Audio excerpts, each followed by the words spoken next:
অনেকেই আমাকে বলে দিদি তুমি চকলেটটা বানাও না কেন। তো সেই জন্যেই ধীরে ধীরে ভাবলাম চকলেট বানানো শুরু করি। এটা একটা ছোট্ট অর্ডার ছিল, তাই চকলেটটা বানানো আপনাদের সাথে শেয়ার করলাম। নমস্কার, আমি দেবলীনা চেরি অন টপ থেকে, হাওড়া রামরাজতলা থেকে একটা হোম বেকারি চালাই। তো এরকমভাবেই আমি চকলেটটা বানিয়ে নিচ্ছিলাম। এটা হোয়াইট চকলেটের ওপরে ছিল, আর সেখানে আমাকে বলেছিল তুমি তোমার পছন্দ মতন একটু ডিজাইন করে দিও। এটা মানে ডিজাইনিং বার ছিল একটা হালকা করে, আর তাতে বলেছিল যে দুরকম চকলেটের যদি মিশ্রণে কিছু করা যায় তাহলে খুব ভালো হয়। তো সে কারণেই আমি এই ফ্লাওয়ার্সগুলো দিয়ে আমি এই হোয়াইট চকলেটের ওপরে করেছি। তো আশা করি দেখতে ভালোই হয়েছে।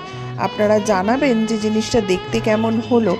এটা করে নেওয়ার পর তারপরে আমি কিছুক্ষণের জন্য এটাকে ফ্রিজে রেখেছিলাম, তারপর সেট হয়ে গেল যখন ডিমোল্ড করলাম, লাস্ট লুকটা এরকম এসেছে।